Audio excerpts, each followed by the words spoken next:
Hi there, friends and neighbors. It's your cousin Ken with the Admiral here, coming from Cape Canaveral, Florida.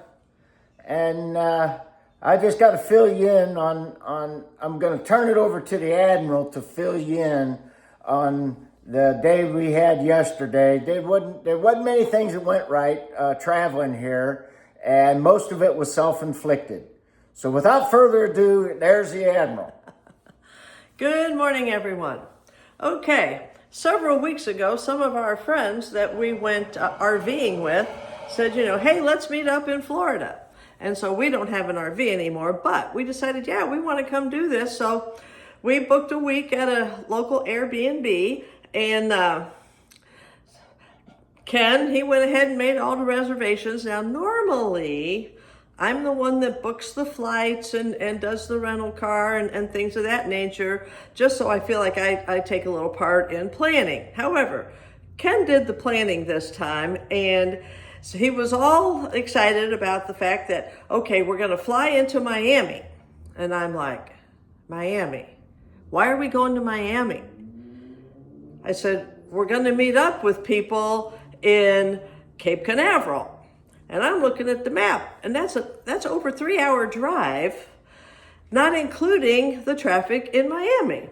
But I thought, you know what, Cheryl, just keep your mouth shut and let's go with the plan, and we'll see how well that works out for us. So, without further ado, I'll let Ken tell the rest of the adventure, starting with first thing in the morning.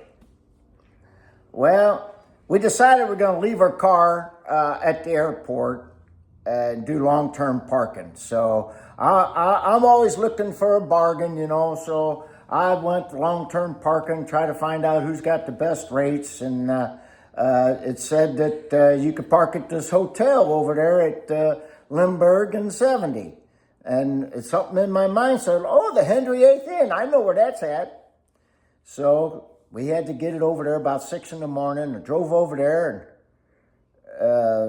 I figured out how to go around Natural Bridge. And next thing you know, there's like a half inch of snow, or half an inch, 2 or 3 inches of snow on the driveway going in there. But there was tracks, people drove in there. I said, well, that's kind of weird. You'd think they would have paved this. And there was no other cars there. I figured out how to get in between the fences and got over to the old Henry VIII. The place is boarded up. This ain't where we're supposed to be. Well, now, we got a flight to catch in an hour and a half and all that. So finally, I'll go back to Google Maps. Oh, you're supposed to be at the Crown Plaza Hotel. All right. Yeah, that's on the other side of Lindbergh. So, yeah, we get over there. And finally, I find where we're supposed to be. And we get to the airport.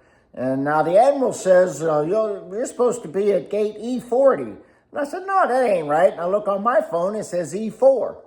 So it's like, come on, Cheryl, you got to watch Cheryl. Sometimes she thinks she knows what she's talking about, and it ain't always right. So I take her to E4. We're sitting there, the flight's not, for another hour or so. Mm-hmm. And an hour. We're sitting there, we get something to eat, and we're relaxing like you do when you're at the gate you belong to. Not. All of a sudden, they're paging us. Kenneth and Cheryl Pfeiffer, please come. They changed the gate on us, and it's the furthest gate from where we're at. We're at E4, it's E40. This time the Admiral was right. The reason that I said E40 is because I looked on my Southwest app and it said E40. Ken and I both took pictures of our boarding pass, which did say E4. Now, the one thing that we generally always do is check the board when we come into the airport. Neither one of us checked the board. And about the time I was wondering, why isn't there a plane at E4? That's when it came over the loudspeaker that we're supposed to be there at E40. And I don't care if both of us could have run like two antelope, we would have never made it to E4. So, yeah, we got down there, and, you missed your flight. We're going to put you on another flight, but you're going to have to go to Austin, Texas, and then we're supposed to be in Miami at 12:30. We had to go to Miami through Austin, Texas, and we got there at about 5:30. Then the Admiral starts looking at our reservations. she said, she says, well, you realize you rented a car out, out of Orlando and you got us flying to Miami. Things started going downhill from there. Holy crap. I call it a shit show. The traffic, we've got to Miami, got through the rental car place about 6:30. It's dark. They give us this rental car. And then the guy wanted to argue with me. I said, well, I'm returning. Meantime, I called Budget Rent-A-Car. I said, I'm going to have to return this car in Orlando. So, yeah, they charged me a hefty penalty on my credit card so I could learn my lesson. I hope I learned my lesson, trust me, because we were in 3.5, 4 hours of traffic out of Miami. And At 80 to 85 mile an hour. Yeah, 5 lanes full. They don't play. Them cars are 20 foot apart going 80 miles an hour. And then every 3 miles they charge you 50 cents for being in the express lane. In the express lane. Which was good. And anyhow, make a long story short, we were pleasantly surprised with our accommodations. The Airbnb that we found here it's a gorgeous place. We're right on the beach. And it's just a cool, modern-looking place. But, oh, man, did we have a hard time getting here. I hope that it works out better. We're going to be here about 8 days.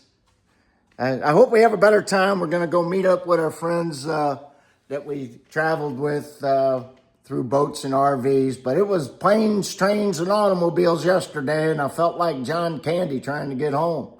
Anyhow, tune in next week. See where Ken, the cousin Ken, and the Admiral are. Right, Admiral? Right.